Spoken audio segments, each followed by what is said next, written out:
fully reverent, you cannot harm life even though you are unempowered. Without reverence, the experience of being unempowered can become a very cruel one because a disempowered person is a frightened person.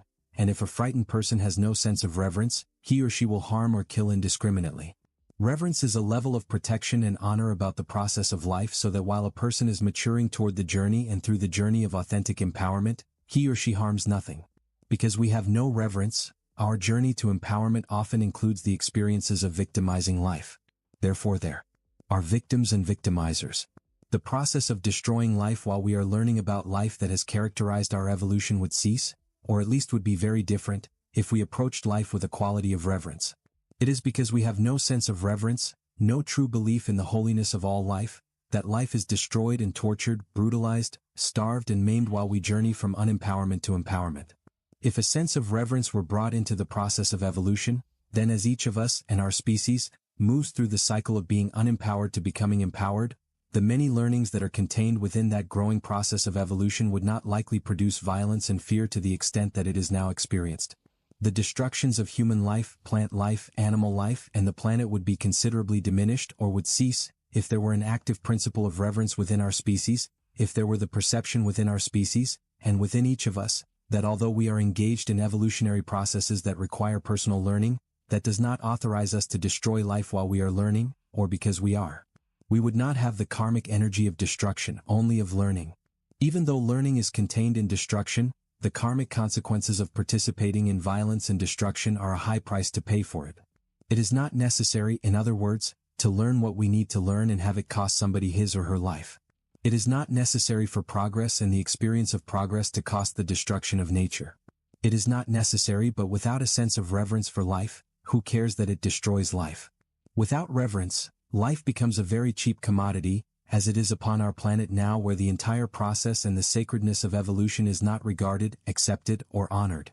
If we perceived life with reverence and understood our evolutionary process, we would stand in awe at the experience of physical life and walk the earth in a very deep sense of gratitude. As it is, there are billions of human beings who are filled with regret that they are on the earth, with overwhelming experiences of pain, despair, discouragement, depression, starvation, and disease. These are the things of our planet. They result largely from the fact that so much of the human condition is without reverence. Reverence is a perception of the soul. Only the personality can perceive life without reverence. Reverence is a natural aspect of authentic empowerment because the soul reveres all of life. Therefore, when the personality is aligned with the soul, it cannot perceive life except with reverence. Approaching life with reverence not only protects the soul from the karmic obligations that are created by personalities that do not honor life, but it also is a step toward moving the personality into alignment with the soul because it brings an aspect of the soul directly into the physical environment. What does the decision to approach life with reverence mean in practical terms?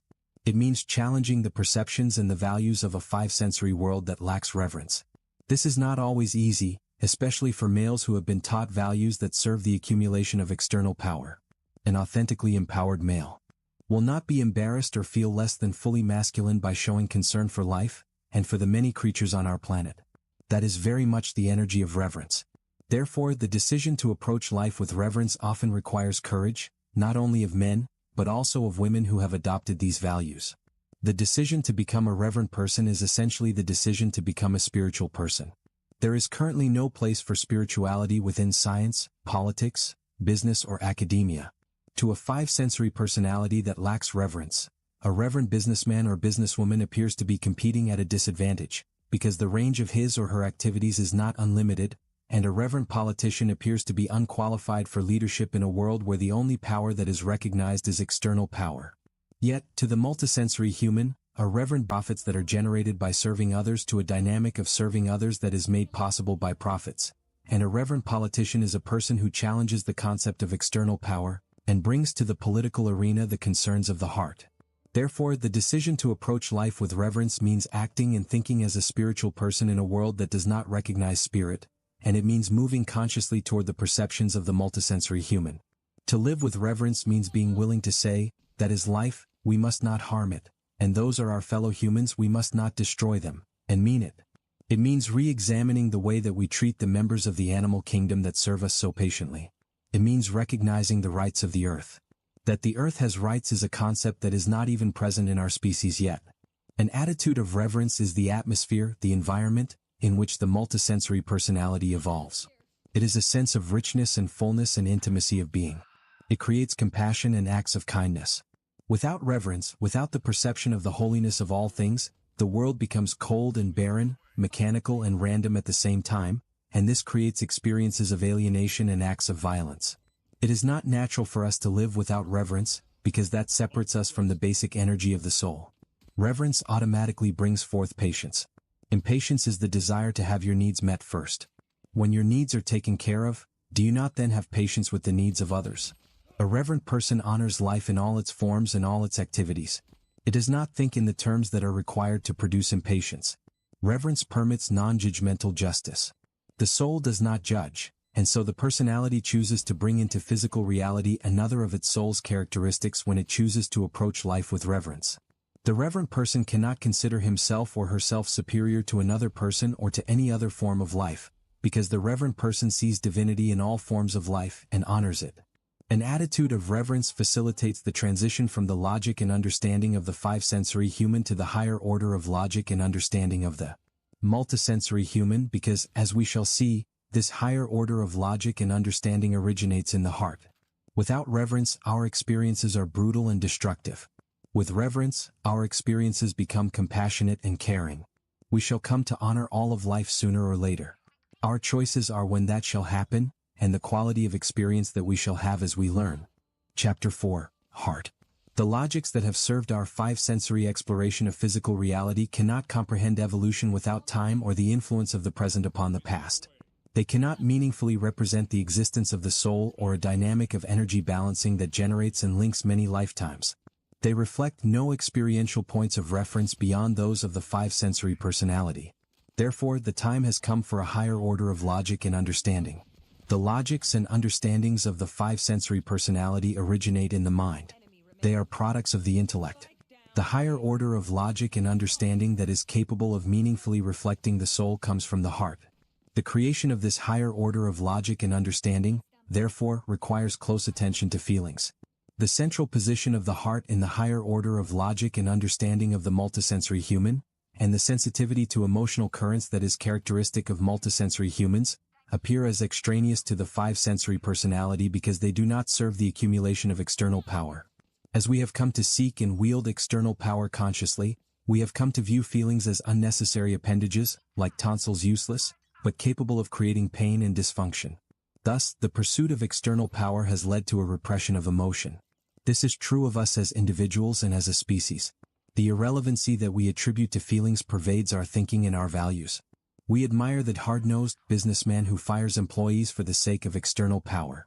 We reward the military officer who sends himself or others to pain and death for the sake of external power. We honor the statesman who is not swayed by compassion. When we close the door to our feelings, we close the door to the vital currents that energize and activate our thoughts and actions.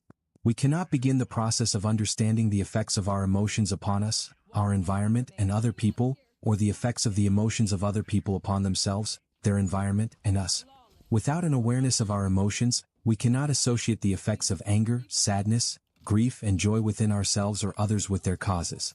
We cannot distinguish between that part of us which is personality and that part of us which is soul. Without an awareness of our feelings, we cannot experience compassion. How can we share the sufferings and the joys of others if we cannot experience our own? If we are not intimate with our emotions, we cannot perceive the dynamics that lie behind emotions, the way that these dynamics work, and the ends that they serve. Emotions are currents of energy that pass through us. Awareness of these currents is the first step in learning how our experiences come into being and why. Emotions reflect intentions. Therefore, awareness of emotions leads to awareness of intentions. Every discrepancy between a conscious intention and the emotions that accompany it points directly to a splintered aspect of these. LF that requires healing. If, for example, your intention to marry causes pain instead of joy, following the pain will lead you to unconscious intentions. If your intention to advance in your work causes sorrow instead of satisfaction, following the sorrow will lead you to unconscious intentions. Without an awareness of your emotions, you are not able to experience reverence. Reverence is not an emotion. It is a way of being, but the path to reverence is through your heart, and only an awareness of your feelings can open your heart. The higher order of logic and understanding of the multisensory personality reveals connections where no connections are apparent to the five-sensory personality, and meaning where no meaning is apparent to the five-sensory personality. A five-sensory personality is not able to process fully the data of its senses. Its perception of reality is segmented. Its experience of the universe is partitioned. The five-sensory personality can learn that internal dynamics affect perception, and formulate this as folklore or cliché, such as, "Smile and the world smiles with you." It can discover regularities within physical reality, and formulate them as laws, such as, "A body in uniform motion will remain in uniform motion until it is acted upon by a force." Yet, the five-sensory personality is not able to experience the relationships between these domains, and therefore is not able to learn about one from the other. It is not able to experience the same richness through each. Science, for example, reflects the divine impulse to become conscious of relationships that connect apparently separate aspects of experience. It is the pinnacle achievement of the five-sensory personality, yet when the fruits of science are grasped only with the logic and understanding of the five-sensory human, internal dynamics, feelings and intentions appear to be unrelated to the world of matter. Neither supernovas nor subatomic decay rates nor anything in between appear to be affected by what human beings feel or think. When the discoveries of science are comprehended with the logic and understanding of the multisensory human, intimate relationships appear between internal dynamics and regularities that govern physical phenomena. To the multisensory human, for example, a body in uniform motion will remain in uniform motion until it is acted upon by a force, reflects not only a dynamic at work within the realm of time and space and matter, but also a deeper dynamic that works within non-physical reality as, well, how is this? One of my friends in infantry officer candidate school was a tall, affable and pleasant-looking young man from Kentucky named Hank. Hank and I liked each other early on.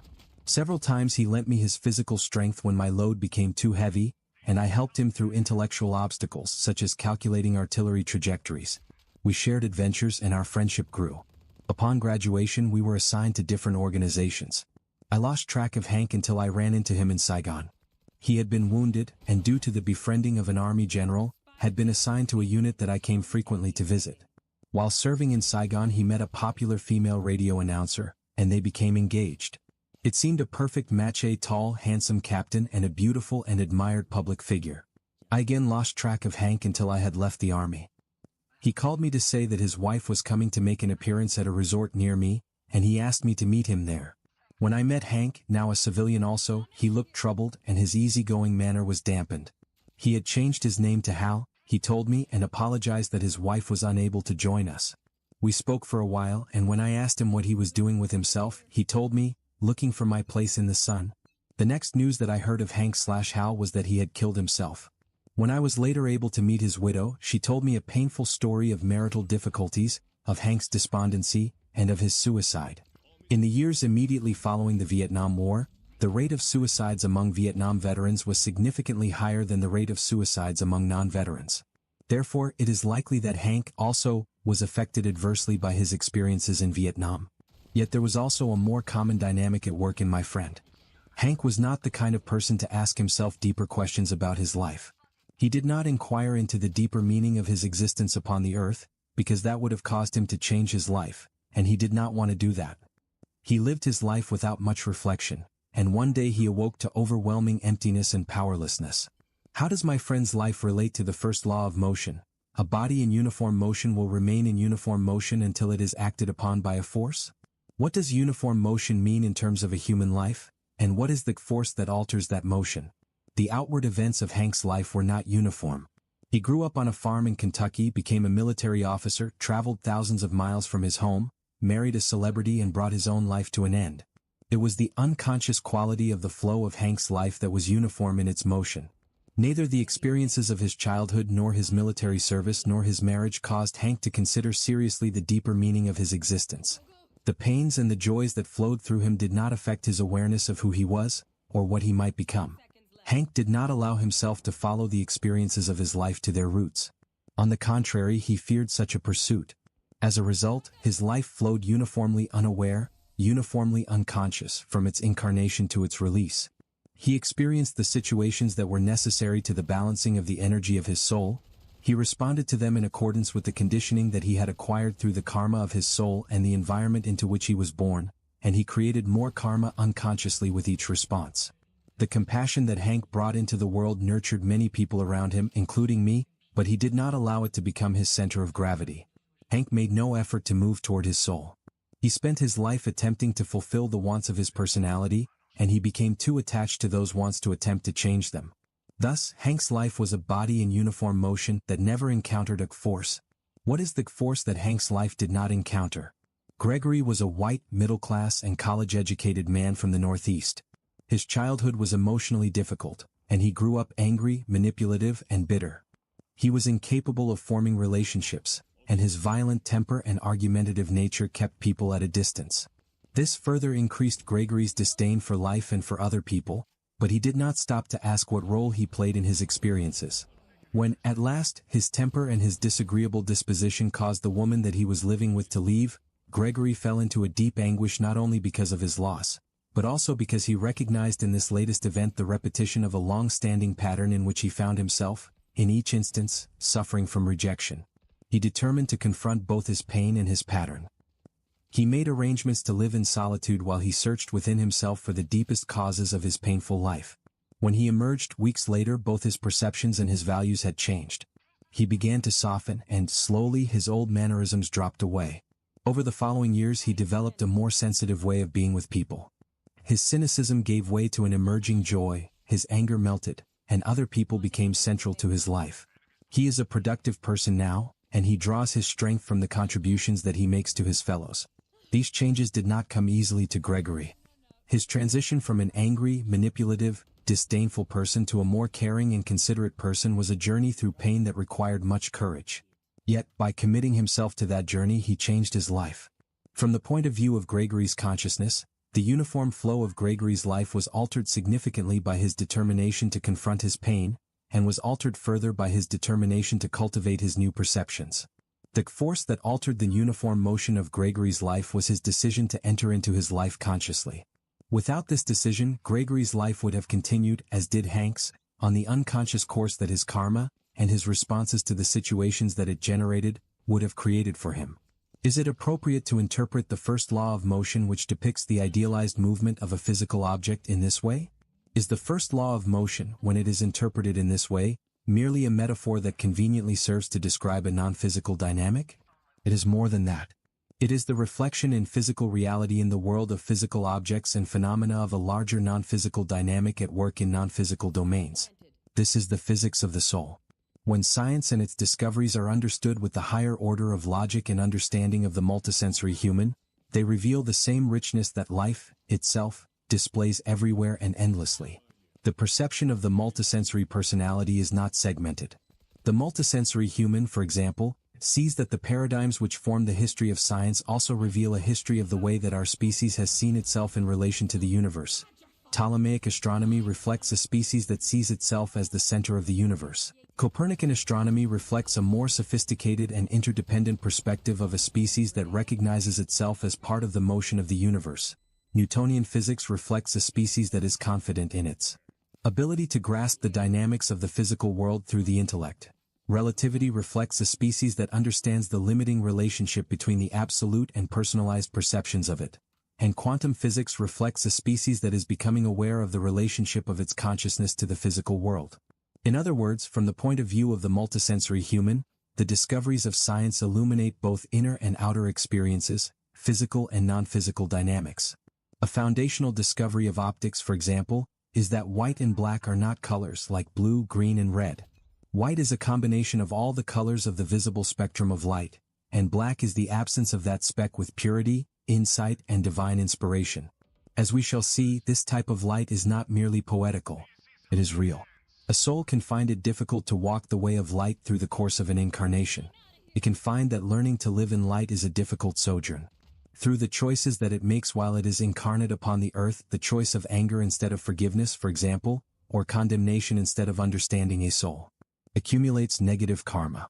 As it leaves its body, it remains enveloped with the quality of light that it acquired through the choices that it made while it was upon the earth. When that soul has to create another personality, it will have to create a personality that is drawn from this well.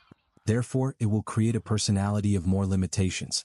A personality with limitations of consciousness will find what we call evil more attractive than will one with a more expanded awareness. The temptation to walk that way will be strong for such a personality. All souls are tempted, but an individual with limitations of consciousness will find it more attractive to walk into the magnetic field of fear because it would not recognize fear for what it is. It would accept it as something else, as something that is normal to life. How we understand evil, therefore, is very significant. Evil needs to be understood for what it is, the dynamic of the absence of light. It is not something that one should prepare to battle, to run from, or to outlaw. Understanding evil as the absence of light automatically requires that we reach for this thing called light. Conscious light is equal to divinity, to divine intelligence. Where there is an absence of divine intelligence, that darkness itself maneuvers. It is simply that there is darkness and we stumble in the darkness. The existence in darkness is not permanent. Every soul will eventually be fully enlightened. A soul with no light will always come to no light because there is so much assistance provided to each soul at all times. There is much light, as we shall see, that is continually surrounding such a soul even though it may not be able to directly penetrate it, and there is much assistance for souls that insist upon living in darkness. The encouragement to take even one thought into light is always available. Eventually they always do. Understanding that evil is the absence of light does not mean that it is inappropriate to respond to evil. What is the appropriate response to evil? The remedy for an absence is a presence. Evil is an absence and, therefore, it cannot be healed with an absence.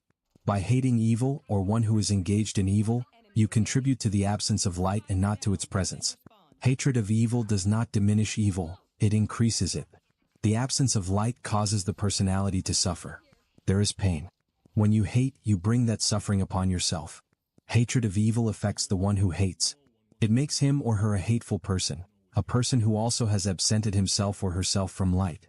Understanding evil as the absence of light does not require you to become passive, or to disregard evil actions or evil behavior. If you see a child being abused or a people being oppressed, for example, it is appropriate that you do what you can to protect the child or to aid the people, but if there is not compassion in your heart also for those who abuse and oppress, for those who have no compassion, do you not become like them? Compassion is being moved to and by acts of the heart, to and by the energy of love.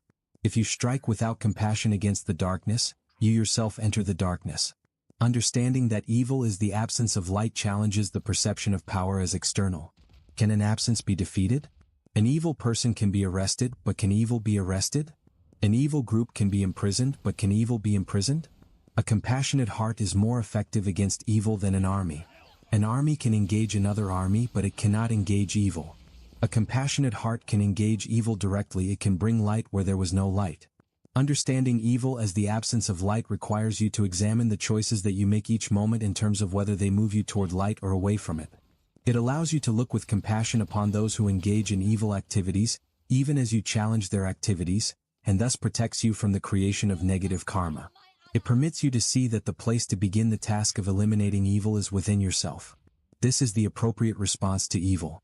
The higher order of logic and understanding that characterizes the multisensory human permits it to learn more quickly than the five-sensory human is able to learn from what its senses alone tell it, and what its intellect makes of that.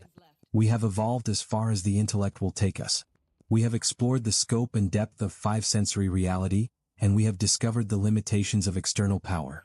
The next phase of our evolution will take us into the experiences of the multisensory human and the nature of authentic power. This requires the heart. Chapter 5. Intuition. The central perception of the multisensory human is that he or she is not alone.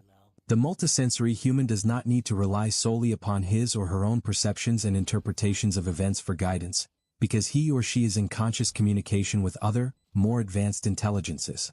This does not mean that the multisensory human is relieved thereby from choosing, in each instant, the course of his or her life, but it does mean that the multisensory human has conscious access to compassionate and impersonal help in the analysis of his or her possible choices, their probable consequences, and in the exploration of the different parts of himself or herself.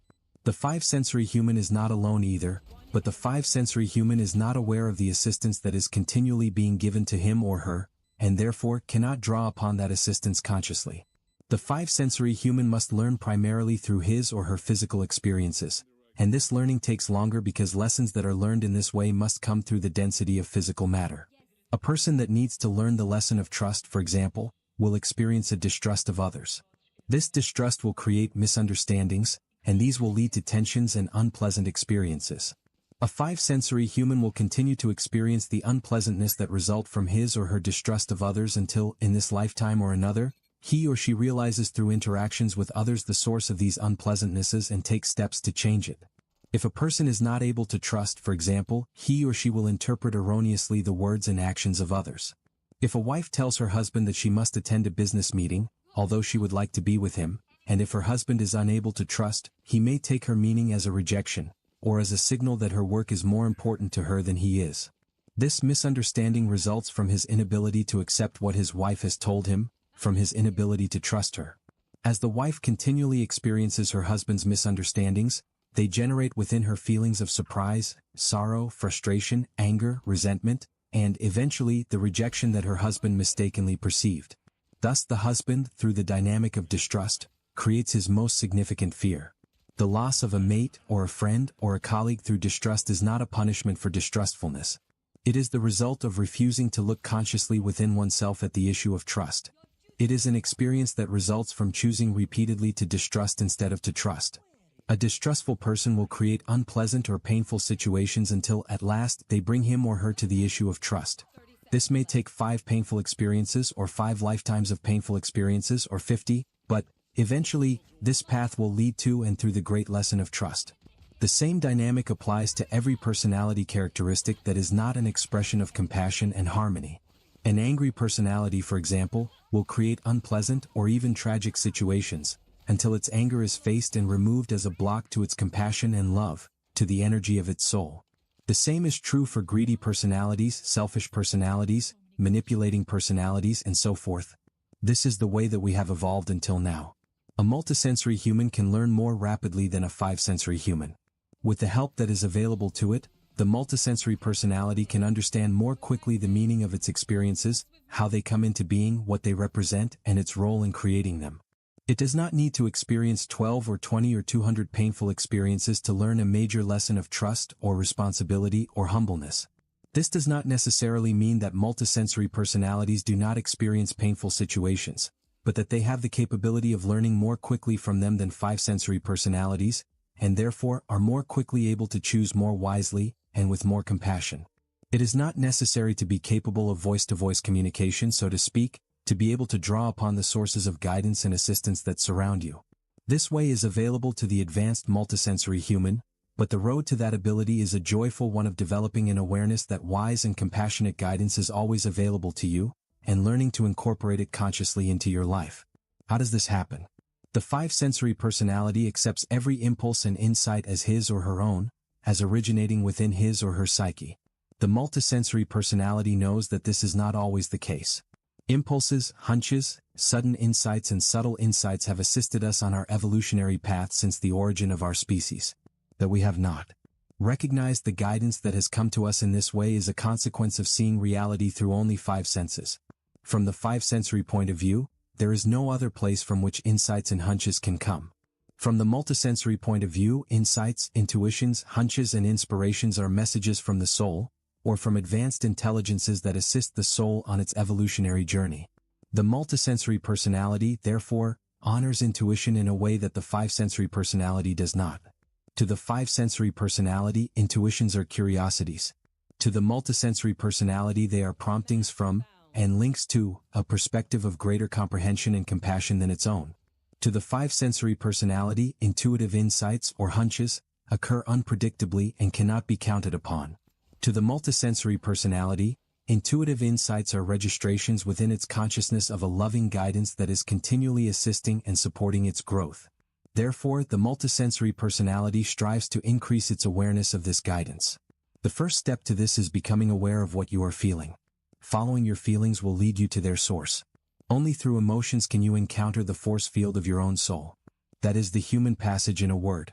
The husband who was not able to trust, for example, may have felt anger or shame or resentment or coldness toward his wife when she told him of her business appointment. If he had been able to experience his feelings consciously, to detach from them, to observe them as energy currents running through his system, he would have been able to ask himself, why does the news of this business meeting affect me in this way? This would have allowed him to discover that his feelings were reflecting a sense of rejection, or of being less important to his wife than her meeting. If he then had reviewed his wife's message, he would have seen that she had told him that she would have preferred to be with him, but could not. This would have allowed him to ask, "Then why do I still feel so disturbed?"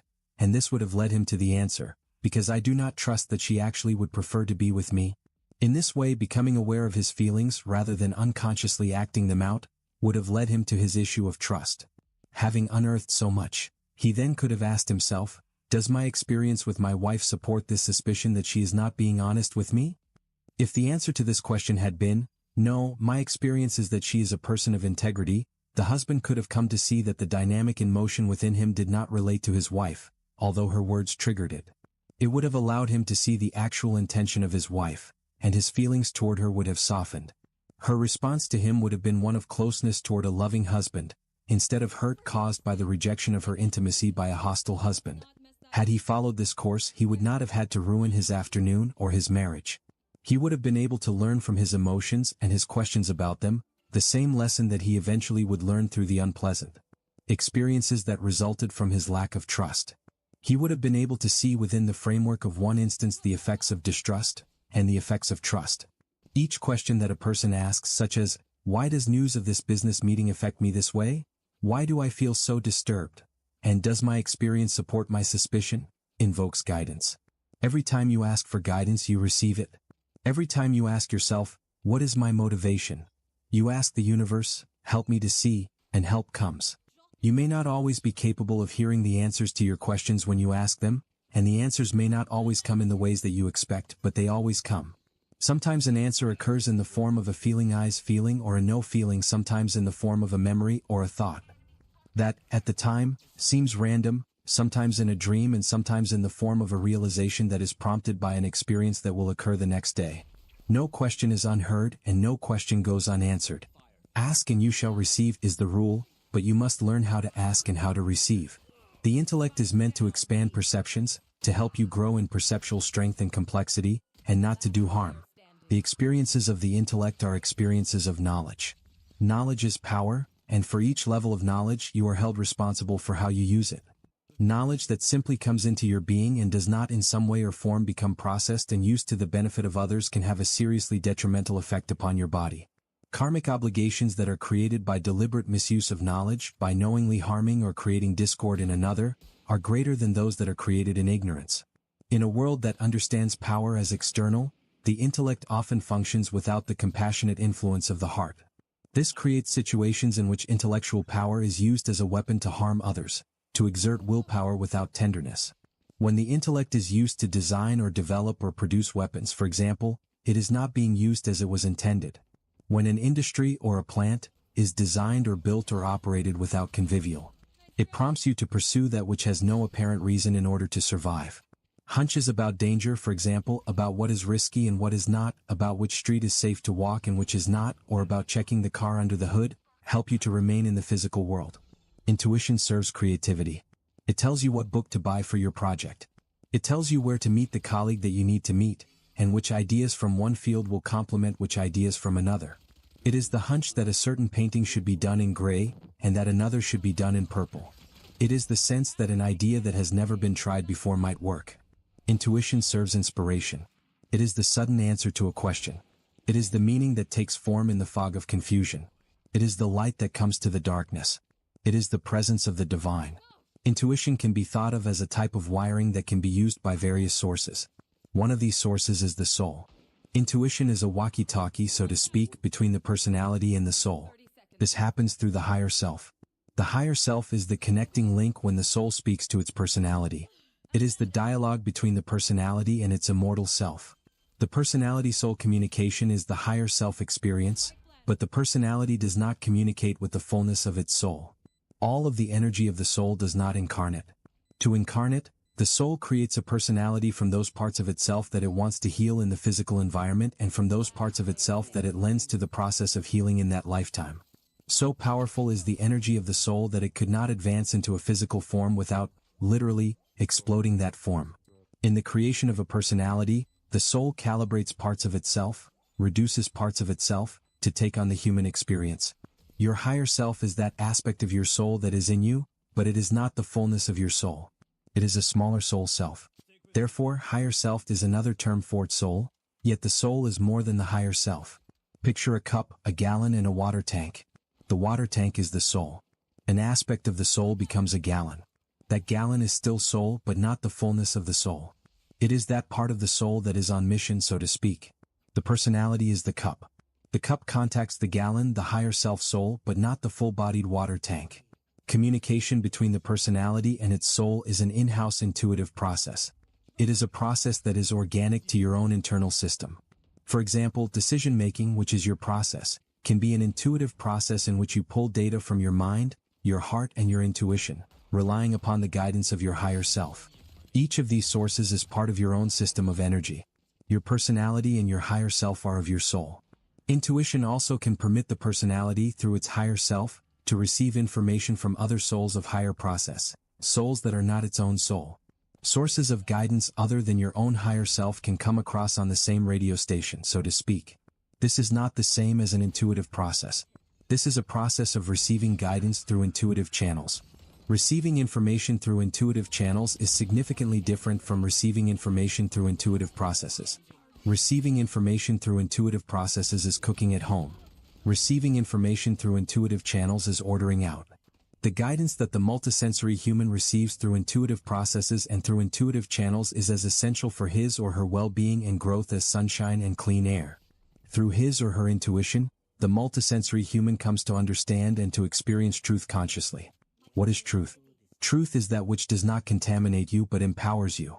Therefore, there are degrees of truth, but, generically, truth is that which can do no harm. It cannot harm. Higher self connecting to non-physical teachers produces a level of truth that is true not just for you, but that would be true for anyone who came into contact with it.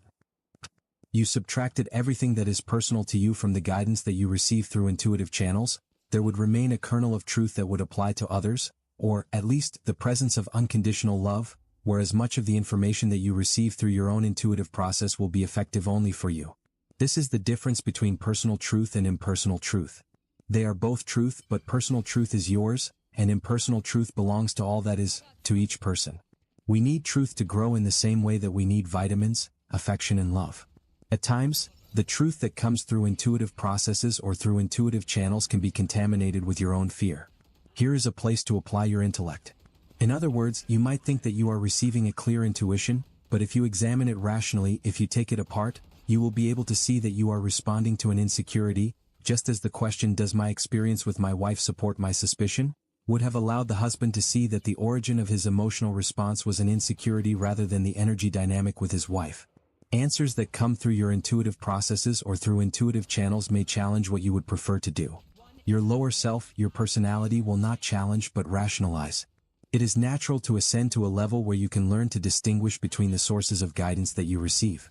The idea of being guided by truth that is received intuitively appears unusual to the five-sensory personality. The psychology that has been constructed upon the experiences of the five-sensory personality does not even recognize intuition in the sense that it recognizes, and studies and seeks to understand, physical perception, affect, and cognition. To the multisensory personality, it is unusual not to rely upon truths that it receives from its higher self and, through its higher self, from souls that are more advanced. The personality is never separate from its soul, and the soul and its personalities are continually assisted and guided with impersonal compassion and wisdom.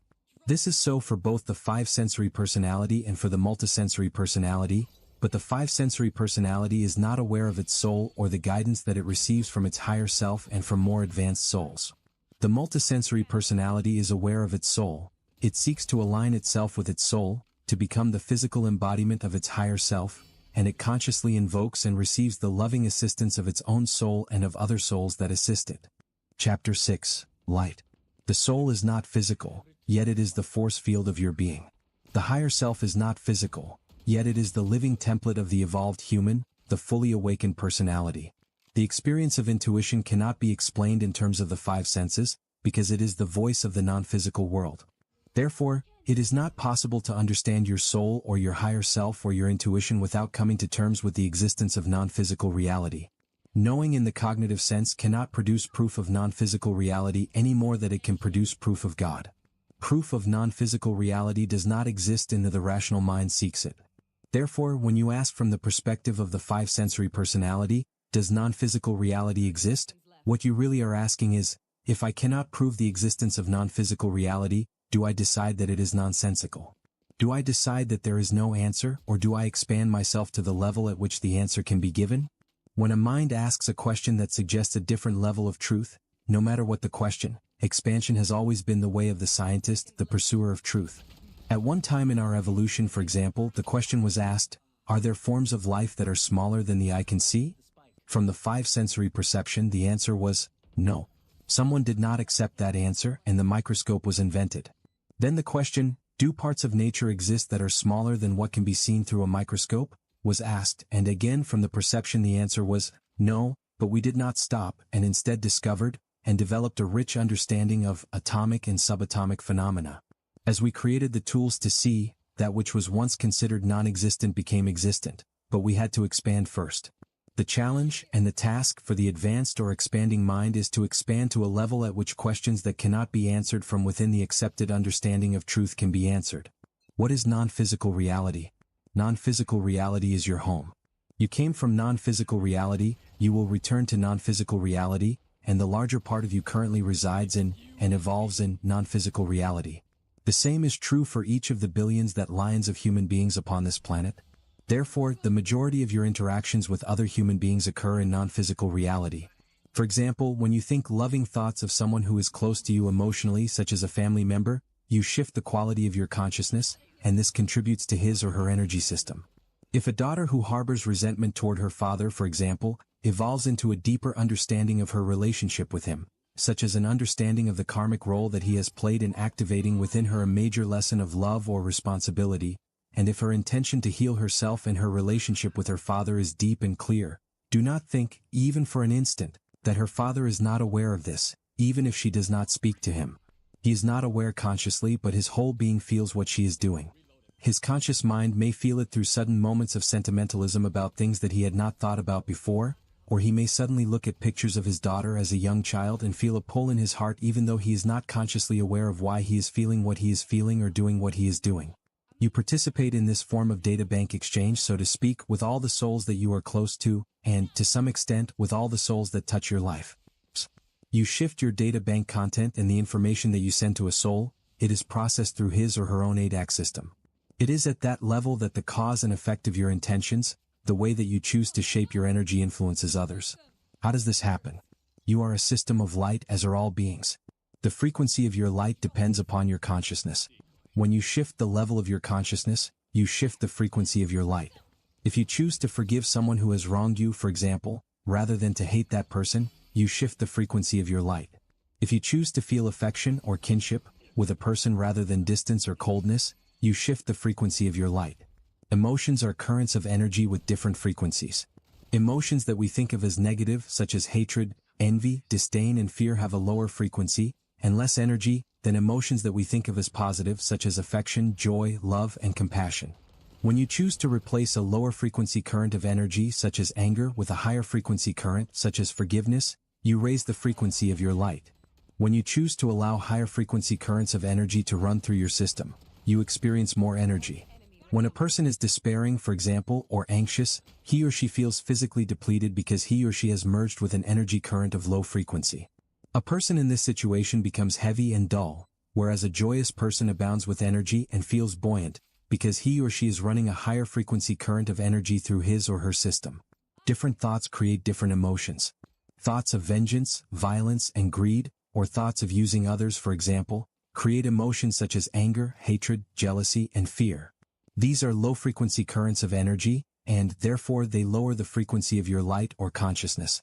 Creative or loving or caring thoughts invoke high-frequency emotions such as appreciation, forgiveness, and joy, and raise the frequency of your system.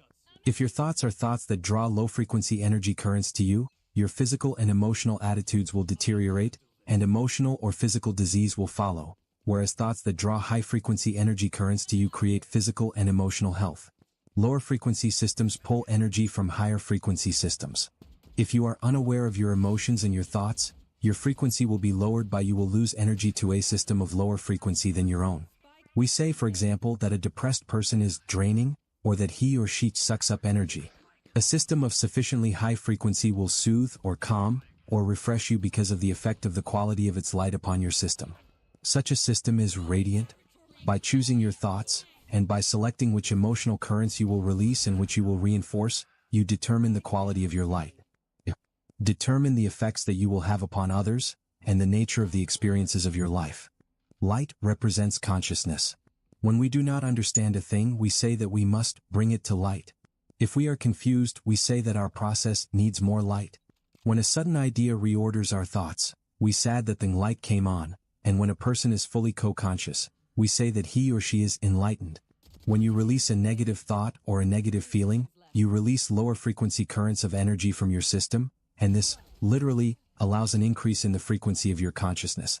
Thinking of the universe in terms of light, frequencies, and energies of different frequencies in the terms that have become familiar to us through the study of physical light is not merely metaphorical. It is a natural and powerful way to think of the universe because physical light is a reflection of non-physical light. Physical light is not the light of your soul. Physical light travels at a certain velocity. It cannot go faster. The light of your soul is instantaneous. There is no time between a daughter's loving intention toward her father and the soul of her father understanding that intention. Instantaneousness, therefore, is very much a part of your life. In non-physical reality, the decisions that you make in terms of how you choose to use your energy have effects that are instantaneous. They are one with who and what you are. Energies that emanate from your soul have instantaneousness to them. Energies that emanate from your personality follow the path of physical light. Fear, for example, is an experience of the personality. The soul can be confused and away from light, but it does not experience fear. If the soul experiences an absence of light from a part of itself, the personality will experience this absence of light as fear. That fear is of the personality and, therefore, of space and time. Unconditional love is of the soul, instantaneous, universal, not bound. Just as visible light is one portion, like an octave, in a continuum of energy of graduated frequencies that extends below and above what the eye can see, the continuum of non-physical light extends below and above, so to speak, the frequency range in which the human exists.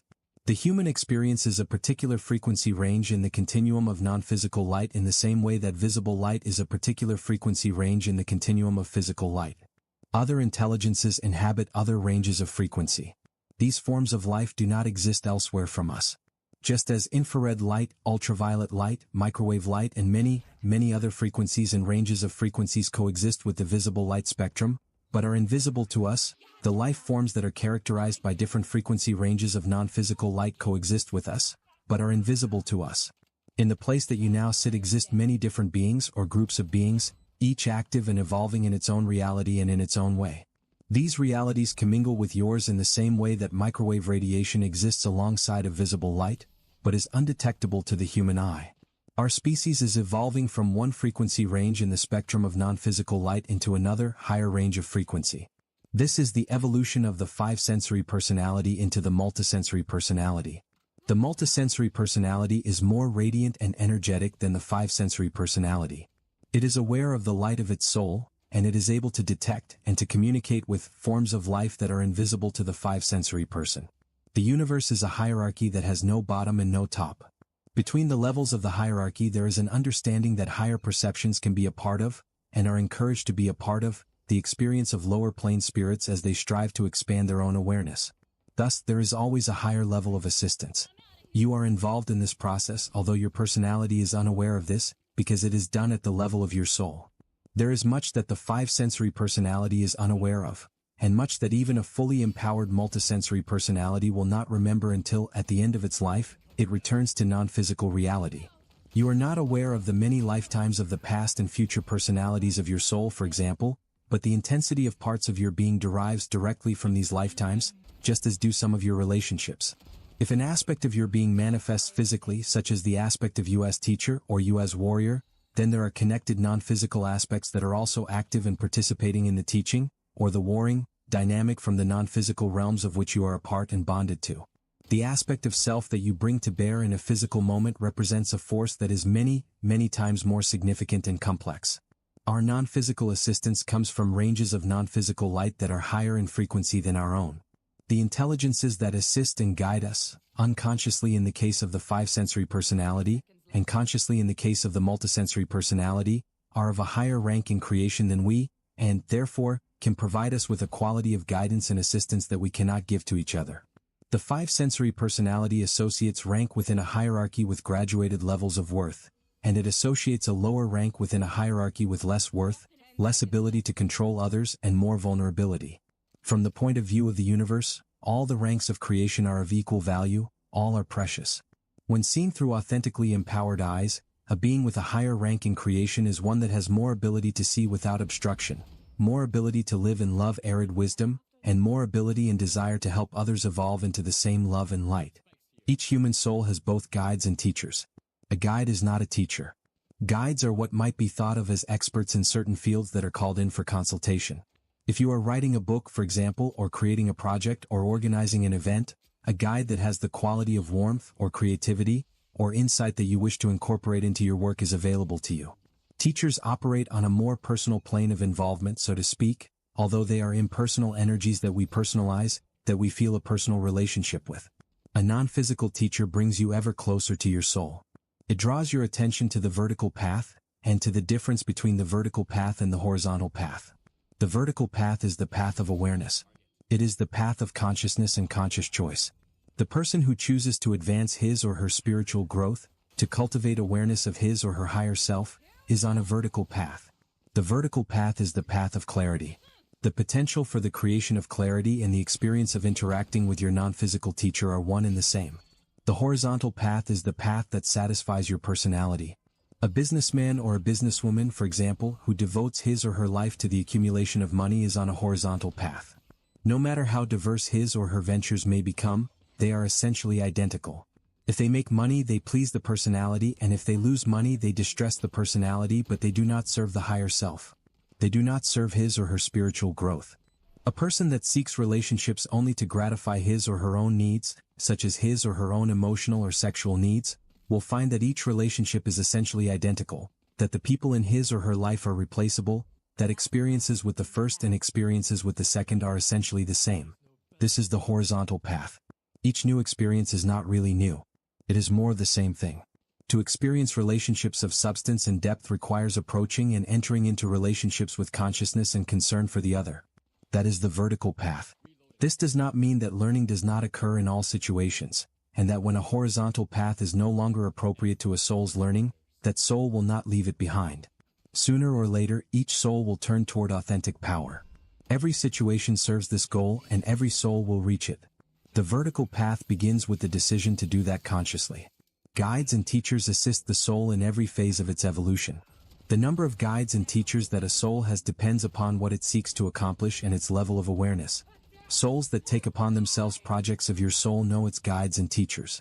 It drew upon their wisdom and compassion in charting the incarnation that became you, and that part of your soul that is you will be gathered into their waiting arms when the incarnation that is you comes to an end when you go home. You receive loving guidance and assistance at each moment. At each moment, you are prompted and encouraged to move into light. The decisions that you make are yours to make. Non-physical's teacher cannot and would not live your life for you. It will assist you through the learning experiences of your life.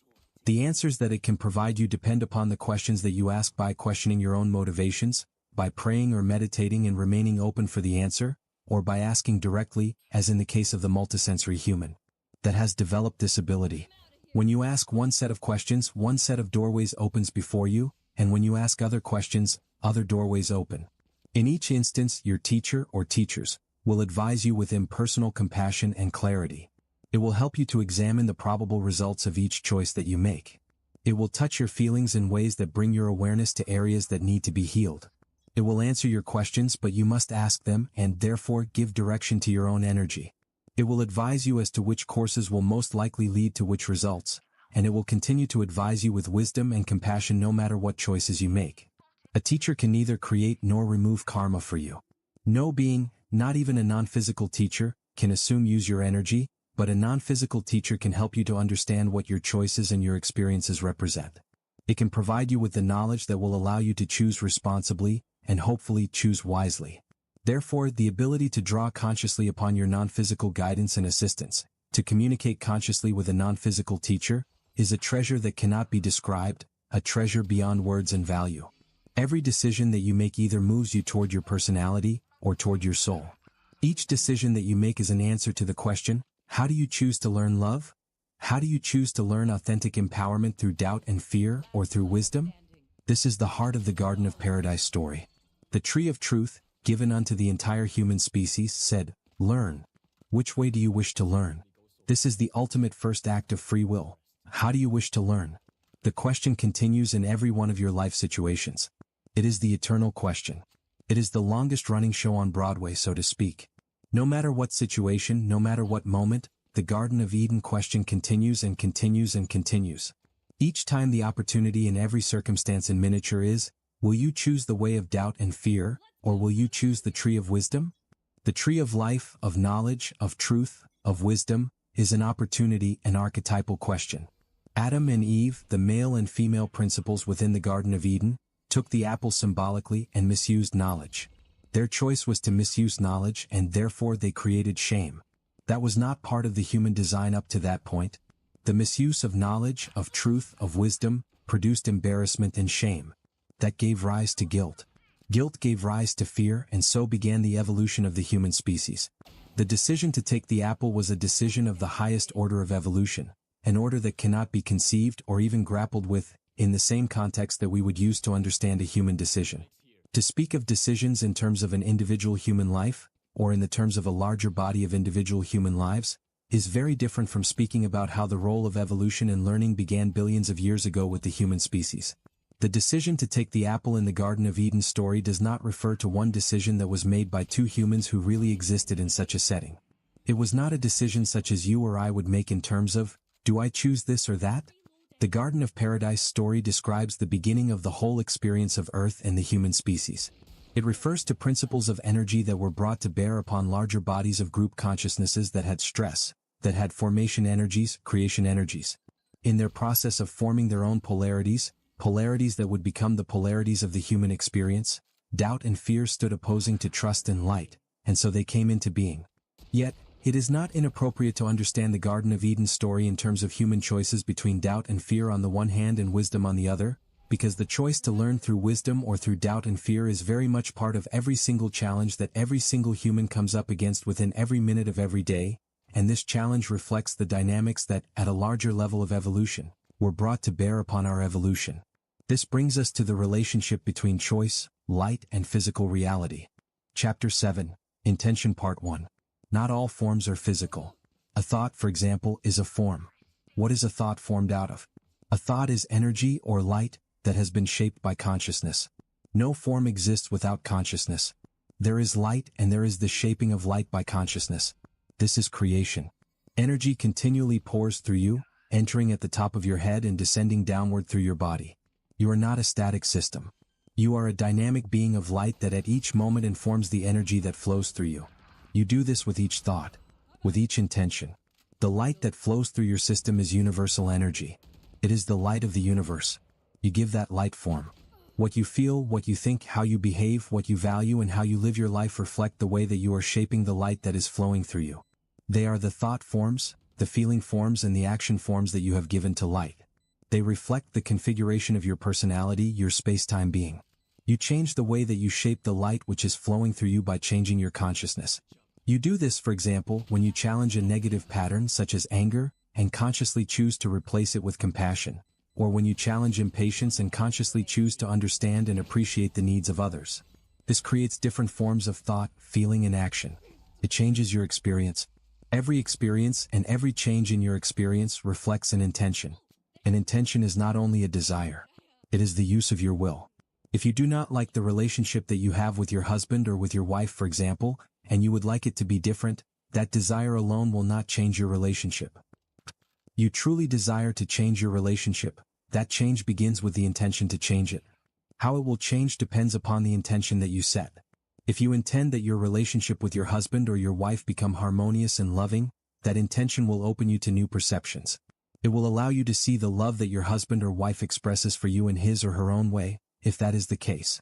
It will allow you to see the absence of that love, if that is the case.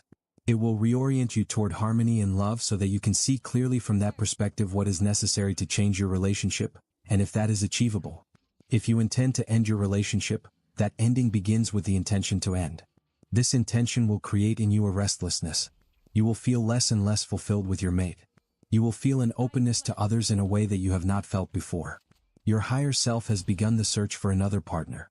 When that partner appears, you will be drawn to him or to her, and if you accept that partner, which also is an intention, a new path will open for you. If you have conflicting intentions, you will be torn because both dynamics will be set in motion and oppose each other. If you are not aware of all of your intentions, the strongest one will win. You may have a conscious intention to improve your marriage, for example, and simultaneously, an unconscious intention to end it. If the unconscious intention to end your marriage is stronger than the conscious intention to improve it, the dynamic of restlessness, lack of fulfillment, etc., eventually will overcome the conscious intention to become loving and harmonious within your marriage. In the end, your marriage will terminate. If the conscious intention to transform your marriage is stronger than the unconscious intention to end it, and if your husband or your wife is essentially supportive, you will succeed, but the dynamic of opposing intentions within you will produce confusions and anguishes, perhaps for both of you, as you become open to new perceptions of love and harmony within your marriage, and simultaneously, experience restlessness, lack of fulfillment and openness to other partners. This is the experience of a splintered personality. A splintered personality struggles with itself. The values, perceptions, and behaviors of a splintered personality are not integrated. A splintered personality is not conscious of all the parts of itself. A splintered personality is frightened. It fears aspects of itself that threaten what it seeks and what it has attained. A splintered personality experiences the circumstances within its life as more powerful than itself. A splintered personality that has a conscious intention to improve its marriage, and a stronger, unconscious intention to end it, for example, will feel, after the collapse of its marriage, that despite its efforts, despite even its best efforts, things did not work out as it intended. This is not so. They worked out exactly as it intended, but because she or he held conflicting intentions, much turbulence, so to speak, was created in the flow of the light through that person. If conflicting intentions are nearly balanced, and if a personality is not willing or able to acknowledge that an aspect or aspects of herself or his self stand opposed to her or his conscious intention, severe stress and emotional pain result. These can cause states of schizophrenia and physical illness. In less severe cases, the anguish can be just as painful. A splintered personality is a personality in need of healing. As a personality becomes conscious and integrated, it heals those parts of its soul that incarnated in order to be healed. The light that flows through a whole personality is focused into a single, clear beam. Its intentions are powerful and effective. It becomes a laser, a phase-coherent beam of light, and a beam in which every wave precisely reinforces every other. A whole personality is not like a laser. A laser is like a whole personality.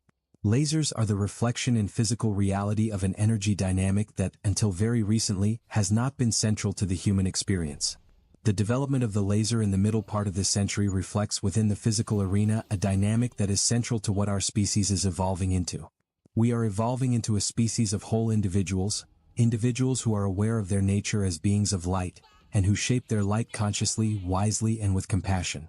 Therefore, the physical phenomenon of phase-coherent light that does not struggle with itself, so to speak, has come into being. It is a new phenomenon to the human experience, and it reflects the new energy dynamic of the whole human. The achievements of science, in other words, do not reflect the laboratory capabilities of individuals or nations, but the spiritual capabilities of our species. Intentions affect more than relationships. Intentions set into motion processes that affect every aspect of your life. The individual human souls that participate in the evolution of these aspects of Gala